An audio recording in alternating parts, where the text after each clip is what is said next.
Hi friends, welcome back to my channel. ഇന്നത്തെ വീഡിയോയിൽ ഗ്ലിസറിനെ കുറിച്ചിട്ടാണ് പറയുന്നത്. എന്താണ് ഗ്ലിസറിൻ, ഗ്ലിസറിൻ്റെ സ്കിൻ ബെനിഫിറ്റ്സ് എന്തൊക്കെയാണ്, ഗ്ലിസറിൻ എങ്ങനെയാണ് യൂസ് ചെയ്യേണ്ടത്, പിന്നെ വളരെ നാച്ചുറൽ ആയിട്ട് തന്നെ നമുക്ക് ഗ്ലിസറിൻ ഉപയോഗിച്ച് സിറം ഉണ്ടാക്കാം, അതെങ്ങനെയാണെന്നും കൂടി ഈ ഒരു വീഡിയോയിൽ പറയുന്നുണ്ട്. അപ്പോൾ വീഡിയോ മുഴുവനായിട്ട് കാണാൻ ശ്രമിക്കുക. അതേപോലെ ഞാൻ പറയുന്ന ഏതെങ്കിലും ഒരു കാര്യം നിങ്ങൾക്ക് ഹെൽപ്ഫുൾ ആവുകയാണെന്നുണ്ടെങ്കിൽ ചാനൽ ഒന്ന് സബ്സ്ക്രൈബ് ചെയ്ത് സപ്പോർട്ട് ചെയ്യുക. ആദ്യം തന്നെ ഗ്ലിസറിൻ എന്താണെന്ന് പറയാം. വെജിറ്റബിൾ ഓയിൽസ് എന്നും ആനിമൽ ഫാറ്റ്സ് എന്നൊക്കെ ഡിറൈവ് ചെയ്തെടുക്കുന്ന ഒരു നാച്ചുറൽ എലമെന്റ് ആണ് ഗ്ലിസറിൻ എന്ന് പറയുന്നത്. ഇത് സിന്തറ്റിക് ആയിട്ടും ഉണ്ടാക്കുന്നുണ്ട്. ഗ്ലിസറിൻ കളർലെസ് ആയിട്ടുള്ള ഓർഡർ ഫ്രീ ആയിട്ടുള്ള ഒരു ലിക്വിഡ് ആണ്. ചെറിയൊരു സ്വീറ്റ് ടേസ്റ്റും അതിനുണ്ടാവും. കൺസിസ്റ്റൻസിനെ കുറിച്ച് പറയുകയാണെന്നുണ്ടെങ്കിൽ ഇത് കുറച്ച് തിക്കായിരിക്കും, എന്ന് വെച്ചാൽ ഒരു സിറപ്പിന്റെ ഒരു കൺസിസ്റ്റൻസിക്കാണ്. ഗ്ലിസറിൻ മാത്രമല്ല, ഇതിനെ ഗ്ലിസറോൾ എന്നും കൂടി വിളിക്കുന്നുണ്ട്. ഗ്ലിസറിനെ കുറിച്ചുള്ള സ്റ്റഡീസിലൊക്കെ പറയുന്നത് നമ്മുടെ സ്കിന്നിന്റെ ടോപ്പ് ലെയറിനെ അതിന്റെ ഹൈഡ്രേഷൻ എൻഹാൻസ് ചെയ്യാൻ വേണ്ടി നാച്ചുറലി അവൈലബിൾ ആയിട്ടുള്ള ഏറ്റവും എഫക്റ്റീവ് ആയിട്ടുള്ള ഒന്നാണ് ഗ്ലിസറിൻ എന്നാണ്.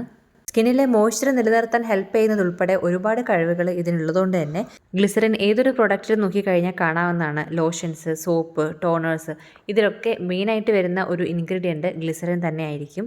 ഇനി പറയുന്നത് ഗ്ലിസറിൻ്റെ സ്കിൻ ബെനിഫിറ്റ്സ് എന്തൊക്കെയാണെന്നുള്ളതാണ്. ഒന്നാമത്തേത് നമ്മുടെ സ്കിന്നെ നന്നായിട്ട് മോയ്സ്ചറൈസ് ചെയ്യും എന്നുള്ളതാണ്. ഗ്ലിസറിൻ സ്കിന്നിന് നല്ലൊരു റിഫ്രഷ്ഡ് ലുക്ക് നൽകുന്നുണ്ട്.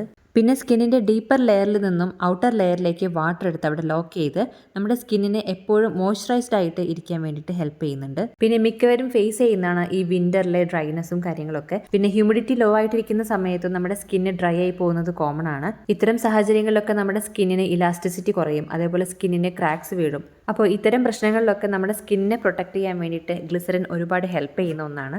രണ്ടാമത്തെ ഒരു ബെനിഫിറ്റ് ആയിട്ട് പറയുന്നത് ഈ ഒരു ഗ്ലിസറിന് ഒരുപാട് ആന്റി മൈക്രോബിയൽ പ്രോപ്പർട്ടീസ് ഉണ്ട്. അതുകൊണ്ട് തന്നെ സ്കിന്നിന് ഹാംഫുൾ ആയിട്ട് വരുന്ന മൈക്രോ ഓർഗാനിസംസ് നിന്നൊക്കെ സ്കിന്നിനെ പ്രൊട്ടക്ട് ചെയ്യുന്നുണ്ട്. അടുത്തൊരു ബെനിഫിറ്റ് ആയിട്ട് പറയുന്നത് ഈ ഒരു ഗ്ലിസറിൻ നമ്മുടെ സ്കിൻ എപ്പോഴും യങ് ആയിട്ടിരിക്കാൻ ഹെൽപ്പ് ചെയ്യുന്നു എന്നുള്ളതാണ്. ഗ്ലിസറിൻ ഒരു സ്പോഞ്ച് പോലെയാണ് വർക്ക് ചെയ്യുക. അതുകൊണ്ട് തന്നെ സ്കിൻ ഹൈഡ്രേഷൻ കൂടും, സ്കിൻ ഇലാസ്റ്റിസിറ്റി കൂടും. അങ്ങനെ സ്കിന്നിൽ ഉണ്ടാവുന്ന റിങ്കിൾസിന്റെ അപ്പിയറൻസ് ഒക്കെ റെഡ്യൂസ് ആവുകയും ചെയ്യും. സ്കിൻ എപ്പോഴും യങ് ആയിട്ടിരിക്കുകയും ചെയ്യും. അടുത്തൊരു ബെനിഫിറ്റ് ആയിട്ട് പറയുന്നത് ഇത് എല്ലാ സ്കിൻ ടൈപ്സിനും ഒരു സേഫ് മോയ്സ്ചറൈസർ ആയിട്ട് ഉപയോഗിക്കാവുന്നതാണ്. നമ്മുടെ ഓരോരുത്തരുടെയും സ്കിൻ ടൈപ്പ് എടുത്ത് നോക്കിക്കഴിഞ്ഞാൽ എല്ലാവർക്കും ഡിഫറെൻ്റ് ആണ്. അതുകൊണ്ട് തന്നെ സ്കിൻ കെയർ പ്രൊഡക്ട്സ് പലപ്പോഴും ചിലവരിൽ ഇറിറ്റേഷൻസ് ഉണ്ടാക്കാറുണ്ട്. അത് ചിലപ്പോൾ ആ ഒരു പ്രൊഡക്റ്റിൽ അടങ്ങിയിരിക്കുന്ന ചില കോമ്പൗണ്ട്സ് ആയിരിക്കാം നമുക്ക് അതിന് ഇറിറ്റേഷൻസ് ഉണ്ടാക്കുന്നത്. പക്ഷേ ഗ്ലിസറിൻ എടുത്ത് നോക്കിക്കഴിഞ്ഞാൽ ഗ്ലിസറിൻ്റെ ഈ ഒരു മോയ്സ്ചറൈസിങ് പ്രോപ്പർട്ടി എന്ന് പറയുന്നത് വളരെ ജെന്റിലാണ്.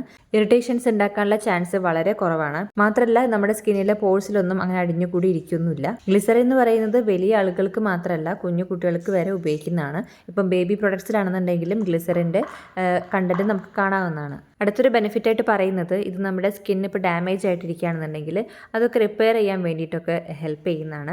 ഗ്ലിസറിന് ഒരുപാട് ആന്റി മൈക്രോബിയൽ പ്രോപ്പർട്ടീസ് ഉള്ളതുകൊണ്ട് തന്നെ ഡാമേജ്ഡ് സ്കിന്നിന് ബാക്ടീരിയൽ ഇൻഫെക്ഷൻസ് ഒന്നും വരാതെ പ്രൊട്ടക്ട് ചെയ്യുന്നുണ്ട്. കൂടാതെ ഗ്ലിസറിൻ നമ്മുടെ സ്കിന്നിന്റെ നാച്ചുറൽ ഡിഫെൻസീവ് ബാരിയറിനെ ഇംപ്രൂവ് ചെയ്യാൻ ഹെൽപ്പ് ചെയ്യുന്നുണ്ട്. ഇനി പറയുന്നത് എങ്ങനെയാണ് ഗ്ലിസറിൻ ഉപയോഗിക്കേണ്ടതെന്നാണ്. ഗ്ലിസറിൻ എപ്പോഴും ഡൈല്യൂട്ട് ചെയ്ത് ഉപയോഗിക്കുന്നതാണ് നല്ലത്. ഗ്ലിസറിൻ റോസ് വാട്ടർ ആയിട്ട് മിക്സ് ചെയ്ത് ഉപയോഗിക്കാം. ഡ്രൈ സ്കിന്നൊക്കെ ആണെന്നുണ്ടെങ്കിൽ ഇങ്ങനെ ചെയ്യുന്നതാണ് ഏറ്റവും നല്ലത്. റോസ് വാട്ടർ ഇവിടെ ഒരു ആസ്ട്രിജന്റ് ആയിട്ടാണ് വർക്ക് ചെയ്യുക. ഇത് നമ്മുടെ സ്കിന്നെ ക്ലെൻസ് ചെയ്യുക മാത്രമല്ല നമ്മുടെ പോഴ്സ് ടൈറ്റൻ ചെയ്യാനും ഹെൽപ്പ് ചെയ്യുന്നുണ്ട്. ഇനി റോസ് വാട്ടർ ഇല്ലെങ്കിൽ വെറും വെള്ളത്തിലാണെന്നുണ്ടെങ്കിലും മിക്സ് ചെയ്ത് ഉപയോഗിക്കാം. രണ്ടും ഒരേ ക്വാണ്ടിറ്റിയിൽ എടുത്തിട്ട് വേണം ഇത് ഡൈല്യൂട്ട് ചെയ്യാൻ വേണ്ടിയിട്ട്. ഡെയിലി 2 നേരം ഉപയോഗിക്കുകയാണെന്നുണ്ടെങ്കിൽ അത്രയും റിസൾട്ട് നമുക്ക് ഫാസ്റ്റ് ആയിട്ട് കിട്ടും. 2 ആഴ്ചയുടെ ഉള്ളിൽ തന്നെ നമുക്ക് അതിൻ്റെ ഒരു റിസൾട്ട് വിസിബിൾ ആയി തുടങ്ങും. ഇനി പറയുന്നത് എങ്ങനെയാണ് നാച്ചുറലായിട്ട് നമുക്കൊരു ഫേസ് സിറം ഉണ്ടാക്കിയെടുക്കാം എന്നുള്ളതാണ്. ക്ലീൻ ആയിട്ടുള്ള ഡ്രൈ ആയിട്ടുള്ള ഒരു ബോട്ടിൽ എടുക്കുക. അത് സ്പ്രേ ബോട്ടിൽ ആയാലും കുഴപ്പമില്ല. ബോട്ടിലേക്ക് ഒരു 5 ഡ്രോപ്സ് പ്യുവർ ഗ്ലിസറിൻ എടുക്കുക. പിന്നെ 4 ടീസ്പൂൺ റോസ് വാട്ടർ എടുക്കുക. ഇതിലേക്ക് ഒരു ലെമണിന്റെ ജ്യൂസും കൂടി എടുത്തിട്ട് നന്നായിട്ട് മിക്സ് ചെയ്യുക. നിങ്ങൾക്ക് ഇത് മറ്റൊരു പാത്രത്തിൽ മിക്സ് ചെയ്തിട്ട് പിന്നെ ബോട്ടിലേക്ക് ഒഴിച്ചാലും മതി. ലെമൺ ജ്യൂസിന്റെ ആസിഡിക് നേച്ചർ നമ്മുടെ സ്കിന്നിന്റെ ഡിസ്കളറേഷൻ, പിഗ്മെന്റേഷൻ മാറാനൊക്കെ ഒരുപാട് ഹെൽപ്പ് ചെയ്യുന്നതാണ്. ഇത് ഫ്രിഡ്ജിൽ വെച്ചിട്ടാണ് യൂസ് ചെയ്യേണ്ടത്, പുറത്ത് വെക്കാൻ പാടില്ല. പിന്നെ നമ്മൾ ഉപയോഗിക്കുന്ന ഗ്ലിസറിൻ എപ്പോഴും വെജിറ്റബിൾ ഗ്ലിസറിൻ ആയിട്ടിരിക്കാൻ ശ്രദ്ധിക്കുക. നമ്മൾ കടകളിൽ വാങ്ങിക്കുമ്പോൾ ഒന്ന് ശ്രദ്ധിച്ചാൽ മതി. അപ്പോൾ ഇത്രയൊക്കെയാണ് ഈ ഒരു വീഡിയോയിൽ പറയാനുള്ളത്. അപ്പോൾ വീഡിയോ എല്ലാവർക്കും ഹെൽപ്ഫുൾ ആയെന്ന് വിചാരിക്കുന്നു. വീഡിയോ ഇഷ്ടമായെങ്കിൽ എല്ലാവരും ലൈക്ക് ചെയ്യുക, ഷെയർ ചെയ്യുക, സബ്സ്ക്രൈബ് ചെയ്യുക. വീഡിയോ മുഴുവനായിട്ട് കണ്ട എല്ലാവർക്കും താങ്ക് യു സോ മച്ച്.